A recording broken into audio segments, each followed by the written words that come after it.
மங்கள இசை முழங்க அட்சதை தூவ கவிதாவின் கழுத்தில் விஜய் தாலி கட்டினான். அந்த நொடி ஒரு நடுத்தர வர்க்க குடும்பத்தின் ஆக சிறந்த கனவு நனவான தருணம். பட்டுப்புடவையின் சரசரப்பும் மல்லிகைப்பூவின் வாசனையும் அந்த திருமண மண்டபத்தையே ஆக்கிரமித்திருந்தது. ஆனால் மணமேடையில் அமர்ந்திருந்த கவிதாவின் கண்கள் மட்டும் கூட்டத்தில் ஒருத்தியை தேடிக்கொண்டே இருந்தன. அவள் தங்கை ஸ்வேதா. விஜய் ஒரு தனியார் நிறுவனத்தில் மேலாளர். கவிதாவின் தந்தை தன் வாழ்நாள் சேமிப்பு முழுவதையும் கொட்டி இந்த பெரிய இடத்து திருமணத்தை நடத்தி கொண்டிருந்தார். கவிதாவுக்கும் விஜய் மேல் எந்த குறையும் இல்லை. அவன் அன்பானவன், அவளது குடும்பத்தை மதிப்பவன். ஆனால் கவிதாவின் மனதில் இருந்த ஒரே பாரம் ஸ்வேதாதான். விடைபெறும் நேரம் வந்தது. புகுந்த வீடு போகிறாளே என் மகள் என்று கவிதாவின் தாய் விம்மி கொண்டிருக்க, கவிதா மட்டும் ஸ்வேதாவை தனியாக அழைத்து சென்றாள். ஸ்வேதா என்று அழைக்கும் போதே கவிதாவின் குரல் கம்மியது. அக்கா தங்கை என்பதை விட அவர்கள் இருவரும் ஒருவருக்கொருவர் நிழலாக வளர்ந்தவர்கள். அக்கா, நீ இல்லாம நான் எப்படி இருப்பேன் என்று ஸ்வேதா அவள் தோளில் சாய்ந்து அழத் தொடங்கினாள். கவிதா தன் கண்ணீரை துடைத்து கொண்டு தன் பெற்றோரை அருகில் அழைத்தாள். ஸ்வேதாவின் கையை அவர்கள் கையில் ஒப்படைத்தாள். அப்பா, அம்மா, நான் சந்தோஷமா கிளம்பணும்னா எனக்கு ஒரு சத்தியம் பண்ணி தரணும். ஸ்வேதா இப்பதான் காலேஜ் செகண்ட் இயர் படிக்கிறா. அவள் படிப்பு முடிகிற வரைக்கும் அவளுக்கு கல்யாண பேச்சை எடுக்கவே கூடாது. அவளோட லட்சியங்கள் கனவுகள் எல்லாம் அவளுக்கு முக்கியம். நான் பட்ட கஷ்டம் எதுவும் அவள் படக்கூடாது என்று உறுதியாக கூறினாள். பெற்றோர்கள் மௌனமாக இருக்க ஸ்வேதா சட்டென நிமிர்ந்து அக்காவை பார்த்தாள். எனக்கு இப்போதைக்கு மட்டுமில்ல அக்கா, எப்போவுமே கல்யாணம் வேண்டாம்னு நினைக்கிறேன். உன்னை பிரிஞ்சு என்னால் இருக்க முடியல. நீயும் அப்பாவும் அம்மாவும் தான் என் உலகம். எனக்கு இந்த வாழ்க்கையே போதும் என்று ஸ்வேதா உணர்ச்சி வசப்பட்டு கூறினாள். விஜய் தூரத்தில் இருந்து இதை பார்த்து கொண்டிருந்தான். அவன் கவிதாவின் அருகில் வந்து, கவிதா, பயப்படாதே. ஸ்வேதா உன்னோட தங்கை மட்டும் இல்லை, இனி எனக்கும் தங்கைதான். அவளோட படிப்புக்கும் கனவுக்கும் நான் துணையா இருப்பேன் என்று நம்பிக்கை அளித்தான். கார் கிளம்ப தயாரானது. பின் இருக்கையில் அமர்ந்திருந்த கவிதா ஜன்னல் வழியாக கை அசைத்து கொண்டே இருந்தாள். தூரத்தில் ஸ்வேதா ஒரு சிலையாக நின்று அக்காவை பார்த்து கொண்டிருந்தாள். அந்த பார்வை தனக்கு திருமணம் வேண்டாம் என்பதில் அவள் எவ்வளவு உறுதியாக இருக்கிறாள் என்பதை கவிதாவுக்கு உணர்த்தியது. நடுத்தர வர்க்கத்தின் கனவுகள் நிறைவேறிய அந்த நாளில் ஒரு புதிய போராட்டமும் தியாகமும் ஸ்வேதாவின் மனதில் முளைவிட தொடங்கி இருந்தது. புகுந்த வீட்டின் வாசலில் வலது காலை எடுத்து வைத்து நுழைந்த கவிதாவிற்கு அந்த வீடு ஒரு புதிய உலகமாக தெரிந்தது. விஜயின் பெற்றோர் அன்பானவர்கள். வீடு வசதியானது. ஆனால் அந்த வீட்டின் அமைதியை குலைப்பது போல ஒரு விசித்திரமான நிழல் அங்கே உலவுவதை கவிதா உணரத் தொடங்கினாள். அது அவளது கொழுந்தன் அஜய். திருமணம் முடிந்து வந்த மறுநாள் காலை வீடே கலகலப்பாக இருந்தது. உறவினர்கள் வந்து போய்க் கொண்டிருந்தனர். அப்போதுதான் கல்லூரி முடிந்து வீட்டிற்குள் நுழைந்தான் அஜய். அஜய், இதோ பார் உன் அண்ணி என்று மாமியார் அறிமுகம் படுத்த முயன்றார். ஆனால் அஜய் ஒரு நிமிடம் கூட அங்கே நிற்கவில்லை. கவிதாவை ஏறிட்டு ஒரு பார்வை பார்த்தவன் முகத்தில் எந்த சலனமும் இல்லாமல் சரிமா என்று ஒற்றை சொல்லில் பதிலளித்துவிட்டு நேரே மாடிக்கு சென்றான். அவன் கண்களில் ஒருவிதமான பயமும் பதற்றமும் கலந்திருப்பதை கவிதா கவனித்தாள். அஜய் சென்ற வேகத்தை பார்த்த கவிதாவுக்கு தூக்கி வாரி போட்டது. பொதுவாக திருமணமான புதிய உறவுகளை கொண்டாடும் நடுத்தர குடும்பங்களில் இத்தகைய நடத்தை மிக அரிது. அஜய் எப்போவுமே இப்படித்தானா என்று மெல்ல விஜயிடம் கேட்டாள் கவிதா. அவன் கொஞ்சம் ரீசர்வ்டு டைப் கவிதா. காலேஜ் முடிஞ்சா நேரா அந்த மாடி ரூமுக்குள்ளே போயிடுவான். அப்புறம் சாப்பாட்டுக்கு கூட வெளியே வரமாட்டான். மொபைலே கதிதான் அவனுக்கு என்று சாதாரணமாக சொல்லிவிட்டு நகர்ந்தான் விஜய். ஆனால் கவிதாவுக்கு அது சாதாரணமாக தெரியவில்லை. அன்று மாலை அவன் அறைக்கு காஃபி கொண்டு சென்றாள் கவிதா. கதவு உட்புறமாக தாளிடப்பட்டிருந்தது. லேசாக தட்டிய போது உள்ளே ஏதோ பதற்றமான சத்தம் கேட்டது. நீண்ட நேரத்திற்கு பிறகு கதவை திறந்த அஜய் கவிதாவை பார்த்ததும் தன் கையில் இருந்த மொபைலை சட்டென தன் முதுகுக்கு பின்னால் மறைத்து கொண்டான். அவன் கண்கள் சிவந்திருந்தன. நெற்றியில் வியர்வை துளிகள் அரும்பியிருந்தன. அறையெங்கும் ஒருவிதமான கசகசப்பான நிசப்தம் நிலவியது. காஃபி அஜய் என்று நீட்டினாள் கவிதா. இங்க வைங்க என்று மேஜையை காட்டியவன் அவள் வெளியேறும் வரை மொபைலை திரையிடவில்லை. கவிதா அறையை விட்டு வெளியே வந்து கதவு மீண்டும் சத்தமாக சாத்தப்படுவதை கேட்டாள். கவிதா தன் அறையின் ஜன்னல் வழியாக பார்த்தபோது மாடி அறையின் வெளிச்சம் நள்ளிரவு தாண்டியும் எரிந்து கொண்டிருந்தது. அந்த அறையின் ஜன்னல் திரையில் அஜயின் நிழல் தெரிந்தது.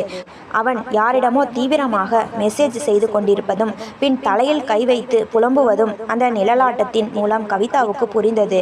அது ஏதோ ஒரு ஆபத்தான பழக்கமா, அல்லது யாரிடமாவது சிக்கி தவிக்கிறானா? ஸ்வேதாவை பிரிந்த கவலை ஒரு புறம் இருந்தாலும் இப்போது இந்த புதிய வீட்டில் அஜயின் மர்மமான நடவடிக்கைகள் கவிதாவை யோசிக்க வைத்தன. அந்த மாடி அறையின் கதவு எப்போது திறக்கும்? அந்த மொபைலில் ஒளிந்திருக்கும் ரகசியம் என்ன? கவிதா அதை எப்படி கண்டுபிடிக்கப் போகிறாள்? மதிய வேளையில் வீடே நிசப்தமாக இருந்தது. விஜய் வேலை விஷயமாக வெளியே சென்றிருக்க கவிதா சமையல் அறையில் மாமியார் சரஸ்வதி அம்மாளுக்கு உதவியாக இருந்தாள். கவிதா, அஜய் காலேஜில் இருந்து வந்து ரொம்ப நேரமாச்சு, தம்பி இன்னும் கீழேயே வரல, பையன் பசியோட இருப்பான், இந்த காஃபியையும் ஸ்நாக்ஸையும் கொண்டு போய் அவன்கிட்ட கொடுத்துட்டு வா என்றார் சரஸ்வதி அம்மாள் கவலையுடன். கவிதா ஒரு தட்டில் காஃபியையும் காரத்தையும் எடுத்துக்கொண்டு மாடி படிக்கட்டுகளில் ஏறினாள். அவளது மனதுக்குள் ஏதோ ஒரு இனம் புரியாத தயக்கம் இருந்தது. அஜயின் அறை கதவு பாதி திறந்திருந்தது. கவிதா மெல்ல கதவை தட்ட முயன்றபோது உள்ளே அஜய் பேசுவது கேட்டு அவள் கைகள் அப்படியே நின்றன. அவன் தன் மொபைலை மேஜை மீது வைத்திருந்தான். அதன் திரையில் ஒரு பெண்ணின் புகைப்படம் பளிச்சிட்டது. அந்த பெண் யாரென்று கவிதாவால் சரியாக பார்க்க முடியவில்லை என்றாலும் அஜய் அந்த புகைப்படத்தை பார்த்தபடி, உன்னை விட எனக்கு வேற எதுவுமே முக்கியம் இல்லை, நீ இல்லாம என்னால ஒரு நிமிஷம் கூட இருக்க முடியல என்று தழுதழுத்த குரலில் பேசிக் கொண்டிருந்தான். கவிதா எதிர்பாராமல் உள்ளே நுழைய, அஜய் காஃபி என்று அவள் சொன்ன அடுத்த நொடி அஜய் மின்சாரம் தாக்கியது போல துள்ளி எழுந்தான். பதற்றத்தில் அவனது மொபைல் மேஜையில் இருந்து கீழே விழப்போனது. அண்ணி, நீங்க எப்போ வந்தீங்க என்று படபடப்பாக கேட்டபடி மொபைலை தலைகீழாக கவிழ்த்து வைத்தான். அவன் முகத்தில் பயமும் ஆத்திரமும் கலந்த ஒரு உணர்வு தெரிந்தது. இப்பதான் வந்தேன் அஜய், ஏன் இவ்வளவு பதற்றப்படுற? நான் வரது உனக்கு தொந்தரவா இருக்கா என்று கவிதா நிதானமாக கேட்டாள். அஜய் ஒன்றும் பேசாமல் காஃபியை வாங்கி கொண்டான். ஆனால் அவன் கைகள் நடுங்குவதை கவிதா கவனித்தாள். யார் அஜய் அந்த பொண்ணு? நீ யாரையோ ரகசியமா லவ் பண்றேன்னு எனக்கு தோணுது, ஏன் வீட்டில் சொல்லல என்று கவிதா நேரடியாகவே கேட்டுவிட்டாள். அஜய் சட்டென கோபமானான். அதெல்லாம் ஒண்ணுமில்ல அண்ணி, நீங்க நினைக்கிற மாதிரி எதுவும் இல்லை, என் விஷயத்துல தலையிடாதீங்க என்று கடினமான குரலில் சொன்னான். கவிதா விடவில்லை. அஜய், உன்னோட ஒவ்வொரு அசைவும் விசித்திரமா இருக்கு. இங்க பாரு, நீ பண்றது தப்போ சரியோ, இது உன் அண்ணன் விஜய்க்கு தெரிஞ்சா என்ன ஆகும்னு யோசிச்சியா? அவர் உன் மேல எவ்வளவு நம்பிக்கை வச்சிருக்கார், அந்த நம்பிக்கையை உடைக்காதே என்று கவிதா மென்மையாக எச்சரித்தாள். கவிதா அங்கிருந்து வெளியேற முற்பட்ட போது அஜய் மெல்ல சிரித்தான். அண்ணி, சில விஷயங்கள் தெரியாம இருக்கிற வரைக்கும் தான் சந்தோஷம், அது தெரிஞ்சிட்டா இந்த வீடே தாங்காது, அதனால நீங்களே இதை விட்டுடுங்க என்றான். அவன் சொன்ன வார்த்தைகள் கவிதாவுக்கு பெரும் அதிர்ச்சியாக இருந்தது. யார் அந்த பெண்? அவள் இந்த பக்கத்து வீட்டை சேர்ந்தவளா, அல்லது அஜயின் கல்லூரி தோழியா? ஏன் அவளை பற்றி சொல்ல அஜய் இவ்வளவு பயப்படுகிறான்? கீழே வந்த கவிதாவுக்கு தன் தங்கை ஸ்வேதாவின் முகம் நினைவுக்கு வந்தது. அஜய் செய்யும் ஏதோ ஒரு காரியம் குடும்பத்தின் மானத்தை பாதிக்குமோ என்று அவள் உள்ளுணர்வு சொல்லியது. அந்த பெண்ணின் புகைப்படம் மீண்டும் மீண்டும் கவிதாவின் கண்முன்னே வந்து போனது. அந்த நிழற்படத்தை எப்படியாவது ஒரு முறை பார்த்துவிட வேண்டும் என்று அவள் முடிவு செய்தாள். ஞாயிற்றுக்கிழமை காலை வழக்கமாக விடுமுறை நாட்களில் இருக்கும் சலசலப்பு அன்று அந்த வீட்டில் இல்லை. விஜய் ஒரு முக்கியமான அலுவலக பணி நிமித்தமாக அவசரமாக வெளியே சென்று இருந்தான். வர நேரமாகும். கவிதா மதிய உணவுக்கு காத்திருக்க வேண்டாம் என்று சொல்லிவிட்டு அவன் கிளம்பிய போது ஏதோ ஒரு மெல்லிய நடுக்கம் கவிதாவிற்குள் ஏற்பட்டது. சரஸ்வதி அம்மாள், கவிதா, நான் குளிச்சுட்டு சாமி கும்பிட போறேன், அடுப்புல பால் இருக்கு, கொஞ்சம் பார்த்துக்கோ என்று சொல்லிவிட்டு உள்ளே சென்றார். வீடே நிசப்தமானது. சமையல் அறையில் பாத்திரங்கள் உருளும் சத்தம் தவிர வேற எந்த சத்தமும் இல்லை. கவிதா காய்கறிகளை நறுக்கி கொண்டே அஜயை பற்றி தான் யோசித்து கொண்டிருந்தாள். கடந்த சில நாட்களாக அவன் யாரிடமும் பேசுவதில்லை, சரியாக உண்பதில்லை. சமையலறை வாசலில் ஒரு நிழல் ஆடியது. கவிதா நிமிர்ந்து பார்த்தாள். அங்கே அஜய் நின்று கொண்டிருந்தான். அவன் கண்கள் வழக்கத்திற்கு மாறாக தகித்தன. ஏதோ ஒரு வெறி அல்லது பிடிவாதம் அந்த பார்வையில் இருந்தது. அஜய், என்ன வேணும்? காஃபி போடவா என்று கவிதா சாதாரணமாக கேட்டாள். அவன் பதில் சொல்லவில்லை. மெல்ல அவளை நோக்கி வந்தான். அவனது அமைதி கவிதாவிற்கு அச்சத்தை தந்தது. ஏன் அஜய் இப்படி பார்க்கிற? உடம்பு சரியில்லையா என்று கேட்டபடி அவள் நகர முயன்றாள். திடீரென மின்னல் வேகத்தில் அஜய் கவிதாவின் மணிக்கட்டை பற்றினான். அவனது பிடி இரும்பை போல இறுகியது. அஜய், என்ன பண்ற? கையை விடு, வலிக்குது என்று கவிதா பதற்றத்தில் சத்தமிட்டாள். சத்தம் போடாதீங்க அண்ணி, என்னோட வாங்க என்று கரகரப்பான குரலில் சொன்னான். அவன் அவளை வலுக்கட்டாயமாக சமையலறையை விட்டு வெளியே இழுக்கத் தொடங்கினான். அஜய், அறிவு இருக்கா உனக்கு? அண்ணி கையை தொட்டு இழுக்கிற, விடு என்று அவள் திமிரினாள். ஆனால் அவனது பலத்திற்கு முன்னால் அவளால் ஈடு கொடுக்க முடியவில்லை. அவன் அவளை மாடி படிக்கட்டுகளை நோக்கி இழுத்து சென்றான். சரஸ்வதி அம்மாள் குளியலறையில் இருக்கும் தைரியத்தில் அவன் துணிந்து செயல்பட்டான். கவிதாவுக்கு கை கால்கள் உதறின. விஜய் இல்லாத நேரத்தில் இவன் ஏன் இப்படி நடக்கிறான்? அந்த மாடி அறையில் அவன் எதை மறைத்து வைத்திருக்கிறான்? யாரிடமும் சொல்லாத அந்த மர்மம் இப்போது அவளுக்கு தெரிய போகிறதா? அஜய், நீ பண்றது சரியில்லை. இப்பவே கையை விடு, இல்லனா அண்ணன் கிட்ட சொல்லிடுவேன் என்று எச்சரித்தாள். படிக்கட்டின் பாதையில் நின்ற அஜய் அவளை திரும்பி பார்த்தான். அண்ணன் கிட்ட சொல்ல போறீங்களா? தாராளமா சொல்லுங்க. ஆனா அதுக்கு முன்னாடி நான் காட்ட போறதை பாருங்க, அப்போ தெரியும் யாரு பண்றது சரின்னு. அவன் அவளை மீண்டும் இழுத்து சென்று தனது மர்மமான மாடி அறை கதவை திறந்தான். கதவு திறந்ததும் உள்ளே தெரிந்த காட்சியை கண்டு கவிதா அப்படியே உறைந்து போனாள். அவளது கையை அஜய் விடுவித்ததே அவளுக்கு தெரியவில்லை. அங்கே அந்த அறையின் சுவரெங்கும் கவிதா கற்பனை கூட செய்து பார்க்காத ஒரு உண்மை காத்திருந்தது. பயமும் பதற்றமும் கவிதாவின் நெஞ்சை அடைத்தது. அஜயின் கண்கள் சிவந்து முகம் வெறி பிடித்தது போல இருந்தது. அவனது பலமான பிடியிலிருந்து விடுபட அவள் எவ்வளவோ போராடினாள். அஜய், பைத்தியம் பிடிச்சிருக்கா உனக்கு? விடுடா, நான் உன் அண்ணி. விஜய் அண்ணனுக்கு இது தெரிஞ்சா உன்னை உயிரோட விடமாட்டார். குடும்ப மானமே போயிடும். ப்ளீஸ் கையை விடு என்று கவிதா கண்ணீரோடு கெஞ்சினாள். ஆனால் அஜய் எதையும் கேட்பதாக இல்லை. அண்ணனுக்கு தெரிஞ்சா என்ன ஆகும்னு எனக்கு தெரியும் அண்ணி.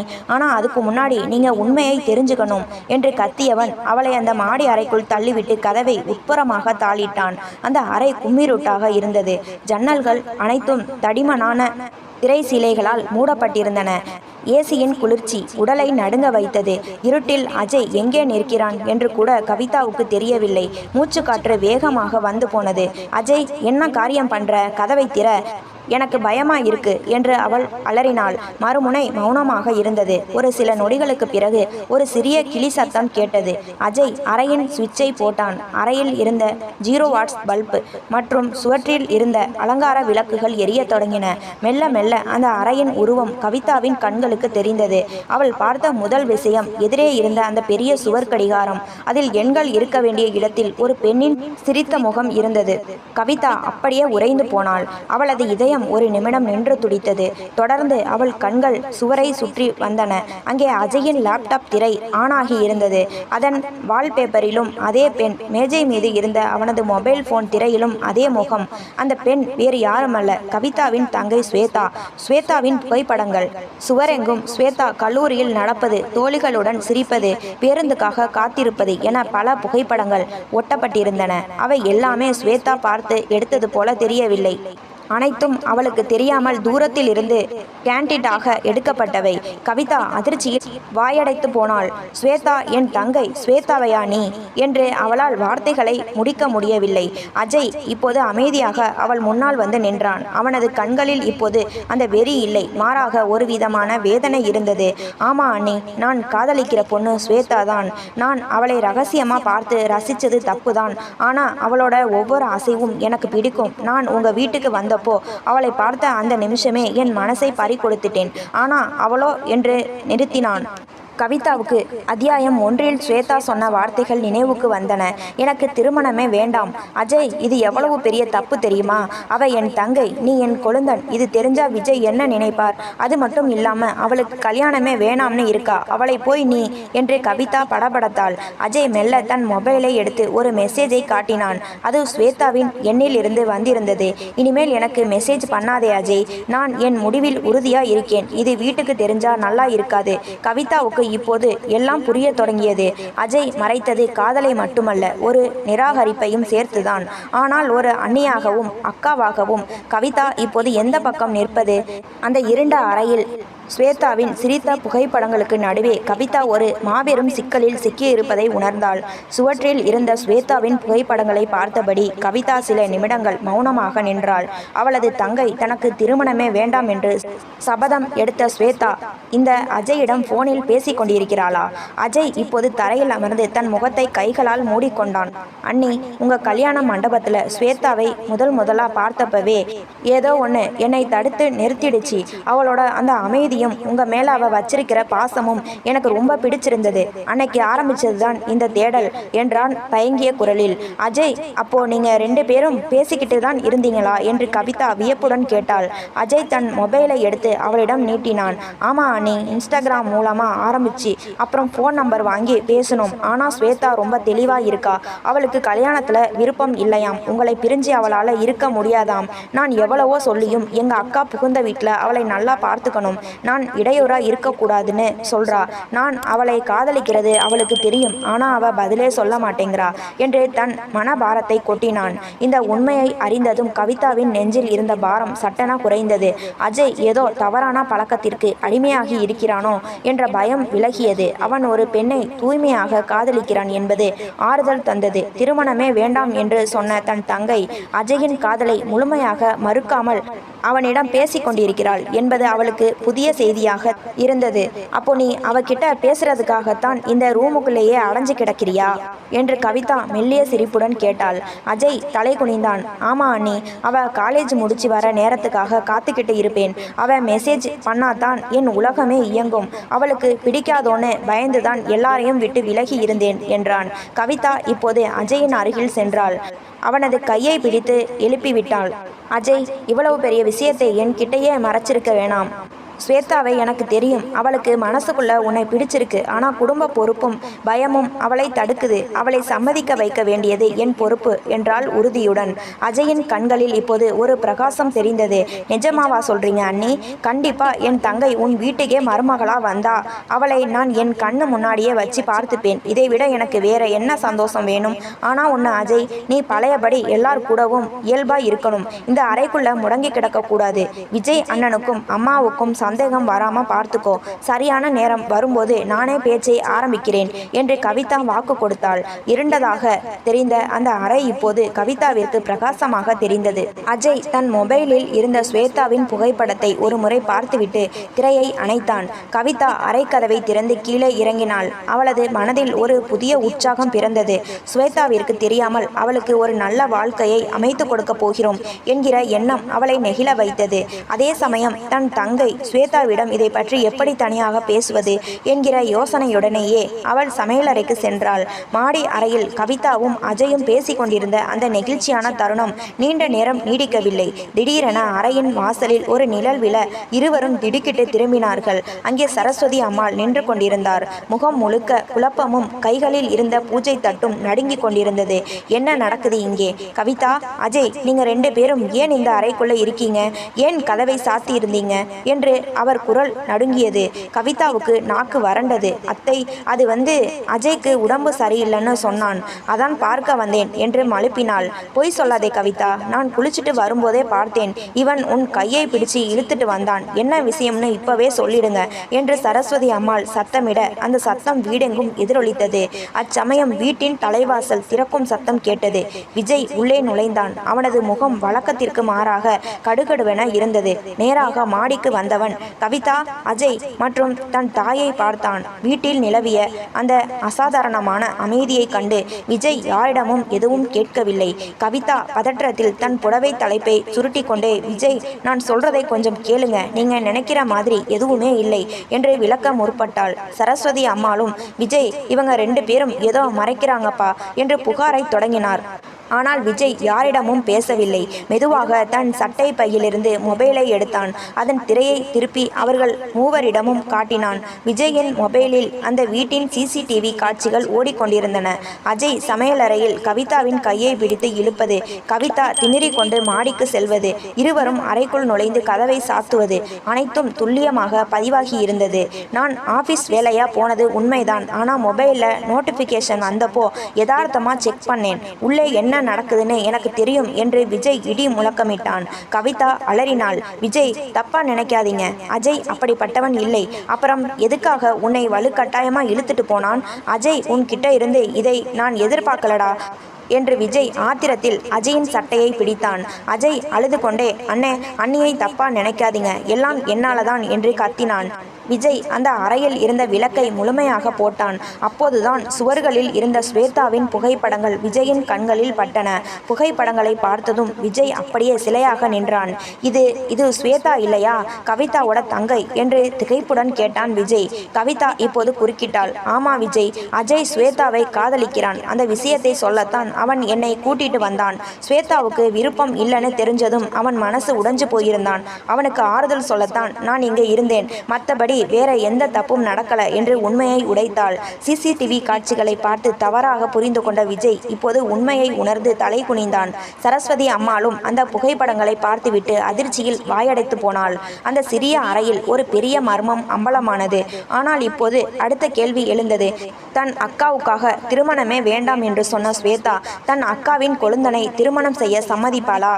அறையில் நிலவிய நிசப்தத்தை விஜயின் கனத்த குரல் உடைத்தது. சுவர்களில் இருந்த ஸ்வேதாவின் புகைப்படங்களை பார்த்த விஜயின் கண்கள் அஜயின் பக்கம் திரும்பின.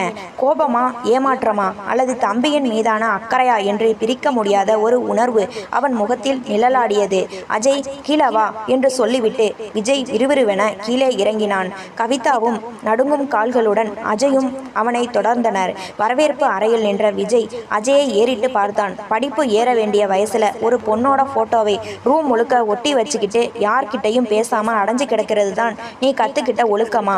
அதுவும் உன் அண்ணியோட தங்கை, ஒரு வார்த்தை என்கிட்ட சொல்லி இருக்கலாம் இல்லையா என்று அதட்டினான்.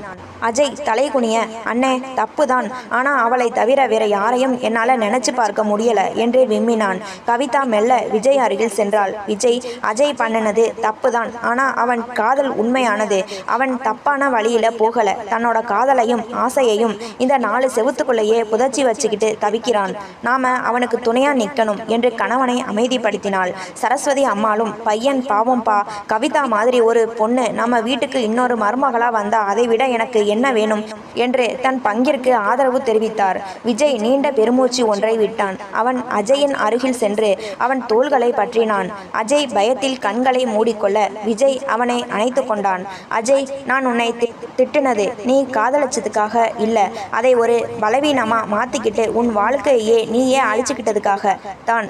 இப்போ சொல்றேன் கேட்டுக்கோ. முதல்ல உன் படிப்பை நல்லபடியா முடி, ஒரு நல்ல வேலைக்கு போ. உன்னை ஒரு தகுதியான ஆளா நான் பார்க்கும்போது நானே நேர்ல வந்து ஸ்வேதாவை கைப்பிடிச்சு உனக்கு கல்யாணம் பண்ணி வைக்கிறேன். இது உன் அண்ணன் கொடுக்கிற வாக்கு என்றான் விஜய் உறுதியுடன். அஜய் ஆச்சரியத்தில் நிமிர்ந்து பார்த்தான். அவன் கண்களில் இருந்து ஆனந்த கண்ணீர் வழிந்தது. நிஜமாவானே? ரொம்ப தேங்க்ஸ் அண்ணே என்று இருக்க அணைத்து கொண்டான் மகிழ்ச்சியில். அந்த வீட்டின் இருள் விலகி ஒரு புதிய ஒளி பிறந்தது போல இருந்தது. கவிதாவின் முகம் மலர்ந்தது. தன் தங்கை ஸ்வேதா இனி தனக்கு தங்கை மட்டுமல்ல, தன் வீட்டிலேயே தனக்கு துணையாக வரப்போகிறாள் என்கிற எண்ணம் அவளுக்கு எல்லையற்ற மகிழ்ச்சியை தந்தது. அப்போ இன்னைக்கு நைட்டு ஸ்பெஷல் சாப்பாடு தான் என்று சரஸ்வதி அம்மாள் உற்சாகமாக கிளம்ப கவிதா அஜயை பார்த்து சிரித்தாள். அஜயும் இப்போது நிம்மதியாக சிரித்தான். ஆனால் கவிதாவின் மனதில் ஒரு சிறு தயக்கம் மட்டும் எஞ்சி இருந்தது. எல்லாரும் சம்மதிச்சாச்சு, அஜயும் தயாராகி. ஆனா ஸ்வேதா கல்யாணமே வேண்டாம்னு ஒத்த காலில் நிற்கிற அவளை எப்படி சம்மதிக்க வைக்க போகிறோம்? அஜய் சொன்னது போலவே தன் படிப்பை முடித்து ஒரு நல்ல நிறுவனத்தில் வேலையில் சேர்ந்தான். அவனது விடாமுயற்சியையும் மாற்றத்தையும் பார்த்த விஜய் கொடுத்த வாக்கின்படி கவிதாவின் பெற்றோரிடம் பேசி அஜய் ஸ்வேதா திருமணத்தை முன்னின்று நடத்தி கொடுத்தான். அந்த திருமணம் கவிதா விஜய் திருமணத்தை விட கோலாகலமாக நடந்தது. தன் தங்கை புகுந்த வீடும் தன் வீடாகவே அமைய வேண்டும் என்று கவிதா கண்ட கனவு நனவானது. ஸ்வேதா இப்போது கவிதாவின் தங்கை மட்டுமல்ல, அவளது உடன்பிறவா தம்பியின் மனைவியும் அந்த வீட்டின் இளைய மருமகளும் கூட. அக்கா தங்கை இருவரும் ஒரே வீட்டில் மருமகளாக வலம் வருவது அந்த ஊருக்கே ஆச்சரியமாக இருந்தது. சமையலறையில் இருவரும் சேர்ந்து சிரித்து பேசிக்கொண்டே வேலை செய்வது, மாலை நேரங்களில் தோட்டத்தில் அமர்ந்து பழைய நினைவுகளை பகிர்ந்து கொள்வது, சரஸ்வதி அம்மாளை இரு மகள்களாக கவனித்துக் கொள்வது என அந்த வீடு ஒரு நந்தவனமாக மாறி இருந்தது. ஆனால் அந்த மகிழ்ச்சியான மேகங்களுக்கு பின்னால் ஒரு மெல்லிய சோகம் கவிதாவை நிழலாக தொடர்ந்தது. கவிதாவுக்கும் விஜய்க்கும் திருமணமாகி 2 ஆண்டுகள் முடிந்துவிட்டன.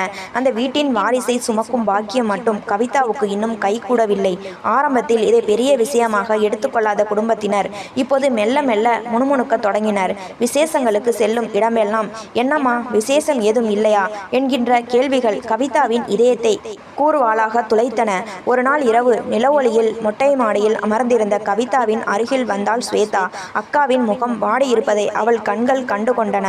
அக்கா, எதுக்காக இப்படி யோசிச்சுக்கிட்டே இருக்க? உன் மனசுல என்ன ஓடுதுன்னு எனக்கு தெரியும் என்றாள் ஸ்வேதா கவிதாவின் கையை பற்றி கொண்டு. கவிதா ஒரு பெருமூச்சோடு, இல்ல ஸ்வேதா, உனக்கு தான் தெரியுமே, அப்பா அம்மாவுக்கு நான் ஒரு குழந்தையோட இருக்கிறதை பார்க்கணும்னு எவ்வளவு ஆசைன்னு. ஆனா 2 வருஷம் ஆகியும் இன்னும் ஏதும் அமையலேன்னு தோணும்போது ஒரு பயம் வருது என்று தழுதழுத்தாள். ஸ்வேதா அவளை அணைத்து கொண்டாள். எல்லாம் சரியாகும் அக்கா, கடவுள் உனக்கு நல்லதையே செய்வார். எனக்கும் அஜய்க்கும் இப்பதான் கல்யாணம் ஆகியிருக்கு. ஆனா இந்த வீட்டில் உன் குழந்தை தான் முதல்ல தவளணும்னு நான் வேண்டிக்கிறேன் என்று ஆறுதல் கூறினாள். விஜய் கவிதாவின் மேல் மிகுந்த அன்பு கொண்டிருந்தான். அவன் ஒருபோதும் அவளை காயப்படுத்தியதோ குறை சொன்னதோ இல்லை.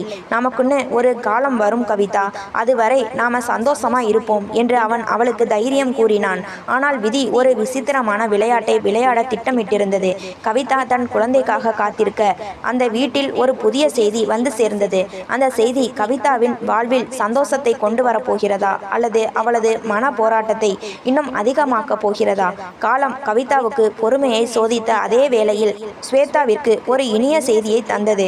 ஸ்வேதா கருவுற்றாள். அந்த செய்தி வீட்டில் ஒரு பக்கம் மகிழ்ச்சியை தந்தாலும் கவிதாவின் மனதிற்குள் அது ஒரு மெல்லிய குற்ற உணர்வையும் ஏக்கத்தையும் விதைத்தது. 9 மாதங்கள் உருண்டோடின. ஸ்வேதாவிற்கு ஒரு அழகான ஆண் குழந்தை பிறந்தது. அந்த குழந்தையின் வருகை வீட்டின் ஒட்டுமொத்த கவலையையும் போக்கியது. அஜய் தன் மகனை அள்ளி அணைத்து கொண்டாடினான். சரஸ்வதி அம்மாள் பேரன் பிறந்த மகிழ்ச்சியில் ஊருக்கே இனிப்பு வழங்கினார்.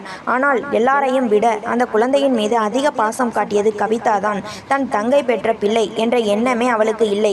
இது என் பிள்ளை, என் தங்கை எனக்கு கொடுத்த வரம் என்று சொல்லிக்கொண்டே குழந்தையை ஒரு நிமிடம் கூட கீழே வைக்காமல் கவிதா கொஞ்சினாள். குழந்தையின் அழுகுரல் கேட்டால் ஸ்வேதா ஓடி வருவதற்கு முன்பே கவிதா அங்கே இருப்பாள். குழந்தைக்கு குளிப்பாட்டுவது, பால் புகட்டுவது, உறங்க வைப்பது என தன் முழு நேரத்தையும் அந்த குழந்தையோடு செலவிட்டாள். கவிதாவை பார்த்தால் அந்த குழந்தையின் நிஜமான தாய் அவளோ என்று மற்றவர்கள் என்னும் அளவிற்கு அவளது அன்பு இருந்தது. இங்கேதான் கதையின் போக்கே மாறத் தொடங்கியது. உறவுகளுக்குள் இருந்த அந்த பிணைப்பில் பொறாமை மற்றும் அதிகார போக்கு எனும் நஞ்சு கலக்க ஆரம்பித்தது. ஸ்வேதா ஆரம்பத்தில் அக்காவின் அன்பை கண்டு நெகிழ்ந்தாலும் மெல்ல மெல்ல அவளுக்குள் ஒரு தயக்கம் ஏற்பட்டது. தன் குழந்தையை தான் கொஞ்சுவதை காட்டிலும் அக்கா கவிதா அதீத உரிமை எடுத்துக்கொள்வது அவளுக்கு உறுத்த தொடங்கியது. குழந்தை தூக்க போவாள். ஆனால் கவிதா, இரு ஸ்வேதா, அவனுக்கு தூக்கம் வருது, நான் தூங்க வைக்கிறேன் என்று அவளை தள்ளி வைப்பாள். ஒரு தாயாக தன் கடமையை செய்ய விடாமல் அக்கா தடுக்கிறாளோ என்கிற எண்ணம் ஸ்வேதாவுக்கு வந்தது. என்ன இருந்தாலும் பெத்த தாய்க்கு இருக்கிற பாசம் வருமா? கவிதாவுக்கு குழந்தை இல்லைங்கிற ஏக்கத்தில் இப்படி பண்றா என்று உறவினர்கள் பேச தொடங்கினர். இது ஸ்வேதாவின் காதுகளுக்கு சென்றபோது அவள் அக்காவை பார்க்கும் விதமே மாறியது. அஜய்க்கும் இது பிடிக்கவில்லை. அண்ணி பண்றது கொஞ்சம் ஓவரா இல்லை? நம்ம குழந்தையை நாம கொஞ்சம் கூட விடமாட்டேங்கிறாங்க என்று ஸ்வேதாவிடம் தனிமையில் புலம்பினான். ஒரு நாள் மாலை குழந்தை அழுது கொண்டிருந்தது. ஸ்வேதா குழந்தையை தூக்கி பால் கொடுக்க முயன்றபோது கவிதா அவசரமாக வந்து குழந்தையை வாங்க முயன்றாள்.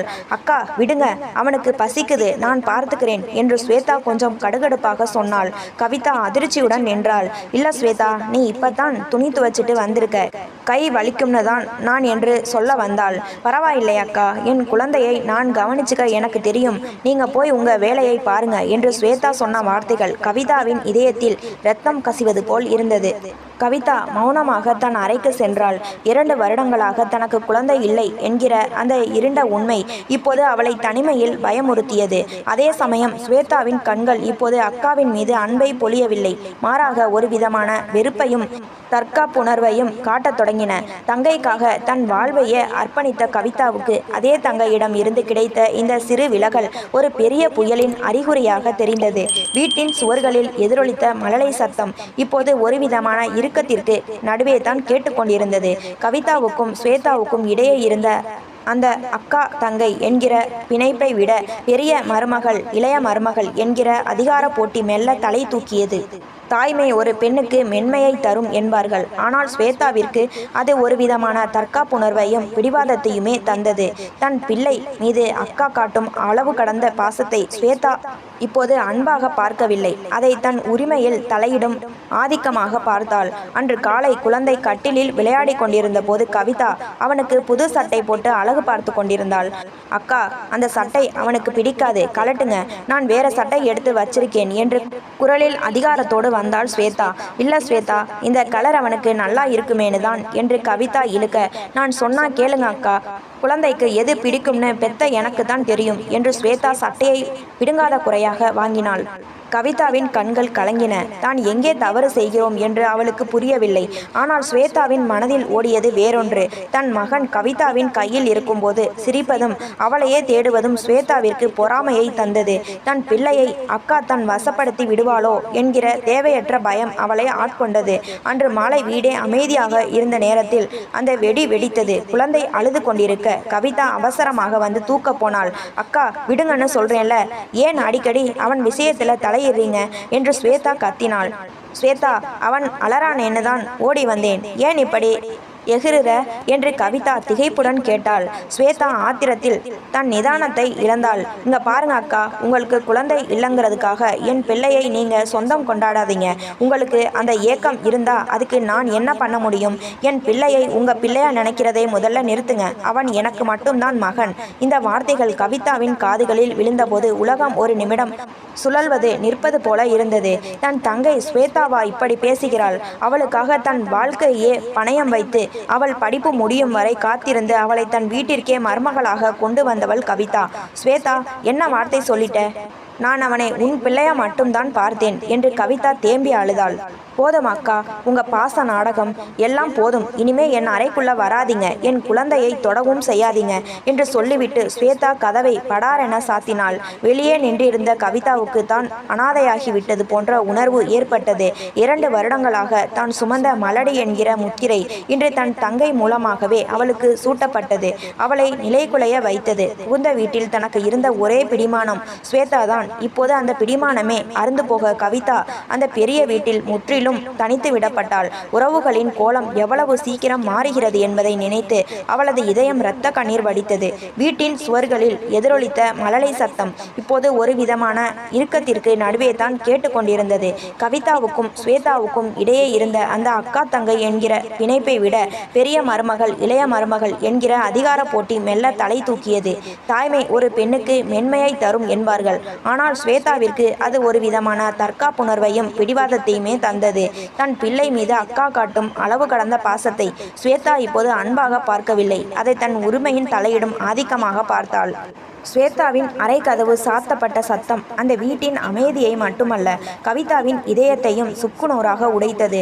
அத்தனை வருட பாசம், தியாகம், அக்கறை எல்லாம் உனக்கு குழந்தை இல்லை என்ற ஒற்றை வார்த்தையில் அடித்து செல்லப்பட்டதை அவளால் தாங்கிக் கொள்ள முடியவில்லை.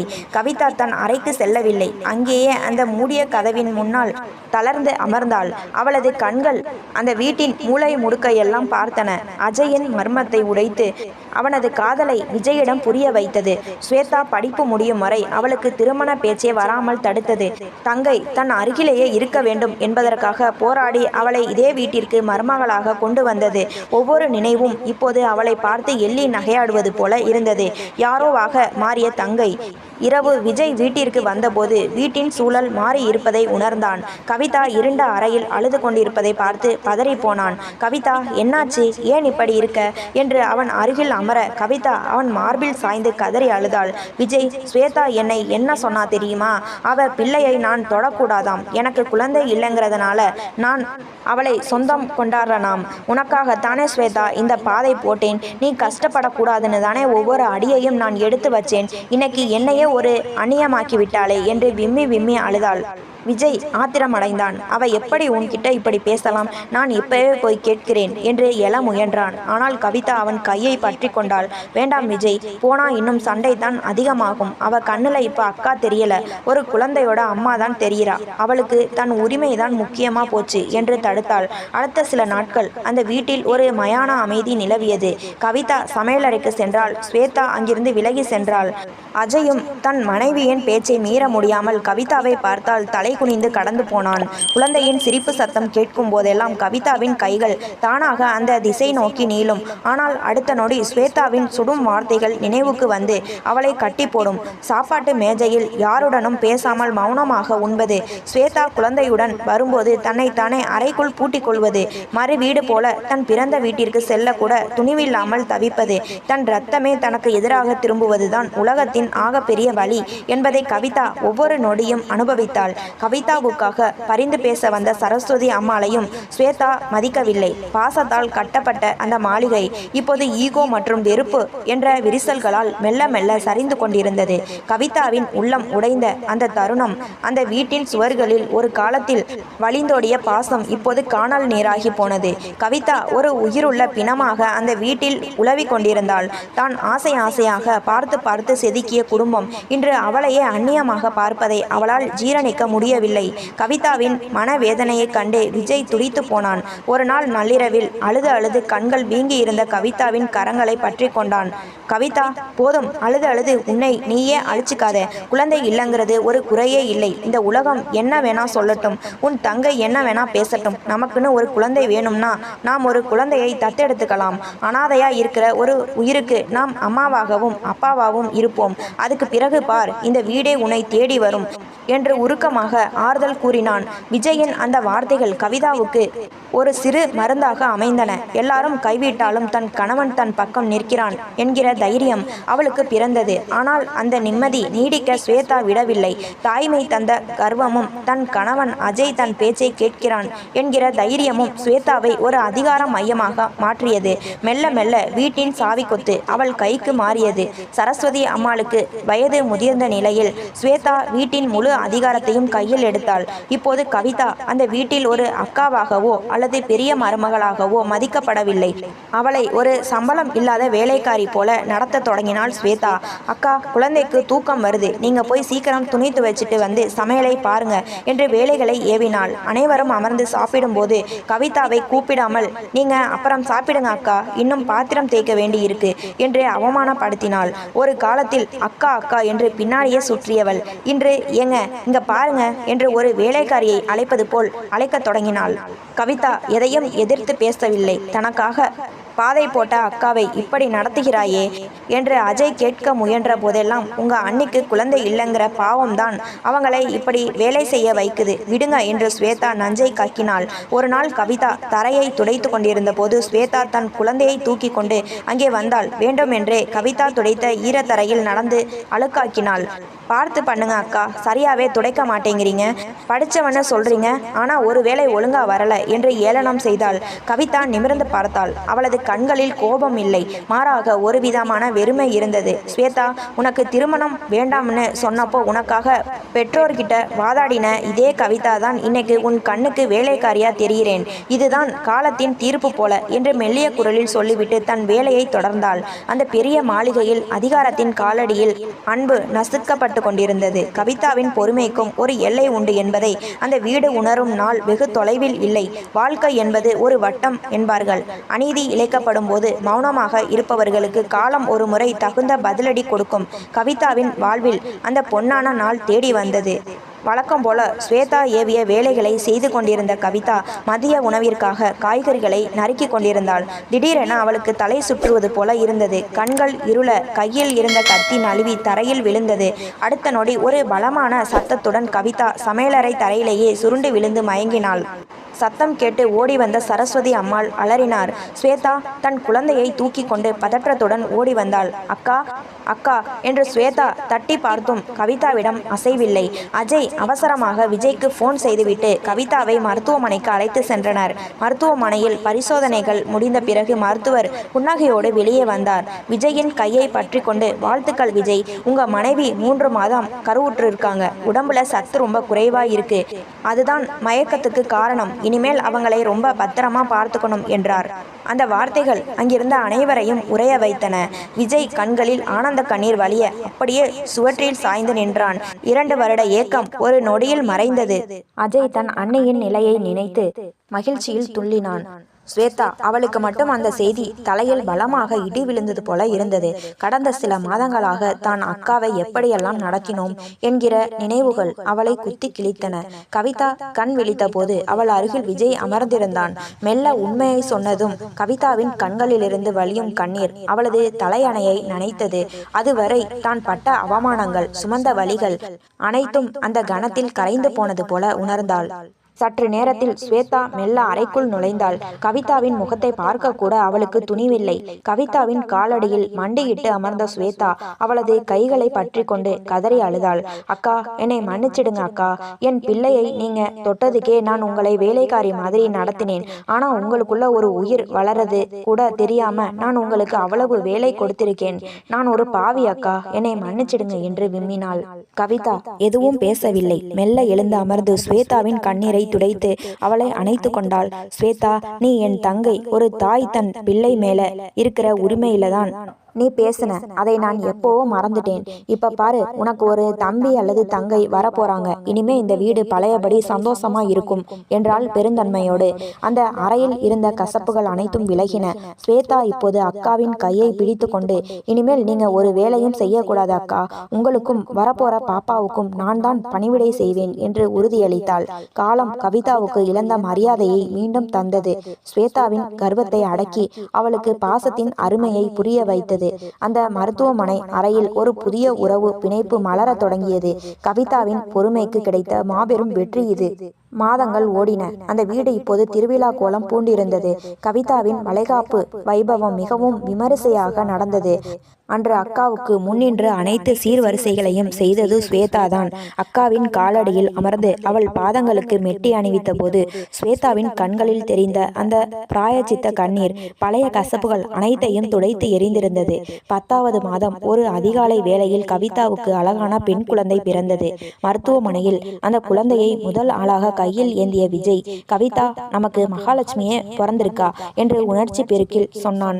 அஜய் ஓடி வந்து, அண்ணே, என் மகனுக்கு ஒரு அழகான தங்கச்சி பாப்பா கிடைச்சிருக்கு என்று உற்சாகமாக கூவினான். ஆனால் எல்லாரையும் விட ஸ்வேதா தான் அங்கே நெகிழ்ந்து போயிருந்தாள். தன் மகனை தூக்கி கொண்டு வந்தவள் குழந்தை பாப்பாவின் அருகில் அவனை அமர வைத்தாள். வீட்டிற்கு வந்த பிறகு கவிதா ஆசைப்பட்டபடியே அந்த பெரிய ஹாலில் ஒரு அழகான மரத்தொட்டில் கட்டப்பட்டது. அதில் ஒரு பக்கம் ஸ்வேதாவின் ஆண் குழந்தையும் மறுபக்கம் கவிதாவின் பெண் குழந்தையும் படுக்க வைக்கப்பட்டனர். 2 குழந்தைகளும் ஒருவரை ஒருவர் தொட்டுக்கொண்டு மழலை மொழியில் பேசிக்கொள்வதை பார்க்கும்போது அந்த வீடே சொர்க்கமாக தெரிந்தது. பார் ஸ்வேதா, நாம் எப்படி ஒன்னா வளர்ந்தோமோ அதே மாதிரி இந்த பிள்ளைகளும் வளரணும். இவங்களுக்குள்ள எந்த பாகுபாடும் வரக்கூடாது என்றாள் கவிதா. ஸ்வேதா கவிதாவின் கைகளை பற்றி கொண்டாள். நிச்சயமா அக்கா, எனக்கு கண் மறைச்சி போனப்போ நான் பேசின வார்த்தைகள் எல்லாம் இப்ப நினைச்சாலும் என் நெஞ்சை சுடுது. ஆனா நீங்க அதையெல்லாம் பெருசா எடுத்துக்காம என்னை மன்னிச்சு ஏத்துக்கிட்டீங்க. இந்த அன்புதான் அக்கா இந்த வீட்டோட அஸ்திவாரம் என்று நெகிழ்ச்சியுடன் கூறினாள். விஜய் மற்றும் அஜய் இருவரும் தங்களின் மனைவிகள் மற்றும் குழந்தைகளுடன் அமர்ந்து சிரித்து பேசி கொண்டிருந்தனர். சரஸ்வதி அம்மாள் பூஜை அறையில் விளக்கேற்றி வைத்துவிட்டு, என் குடும்பம் இப்படியே காலத்துக்கும் சந்தோஷமா இருக்கணும் என்று வேண்டிக் கொண்டார். உறவுகளுக்குள் சந்தேகம் வரலாம், அதிகார போட்டி வரலாம், ஏன் ஒரு கணம் வெறுப்பு கூட தலை தூக்கலாம். ஆனால் உண்மையான அன்பும் விட்டு கொடுக்கும் மனப்பக்குவமும் இருந்தால் எந்த பெரும் விரிசலையும் சரி செய்து விடலாம் என்பதற்கு அந்த குடும்பமே சாட்சியாக நின்றது. கவிதா தன் தங்கைக்காக போட்ட அந்த அன்பு பாதை இன்று ஒரு மாபெரும் உறவு சங்கமத்தில் வந்து முடிந்திருந்தது. இது போன்ற கதைகளை தொடர்ச்சியாக கேட்க லைக் பண்ணுங்க, ஷேர் பண்ணுங்க, கமெண்ட் பண்ணுங்க, மறந்து விடாமல் சப்ஸ்கிரைப் பண்ணுங்க.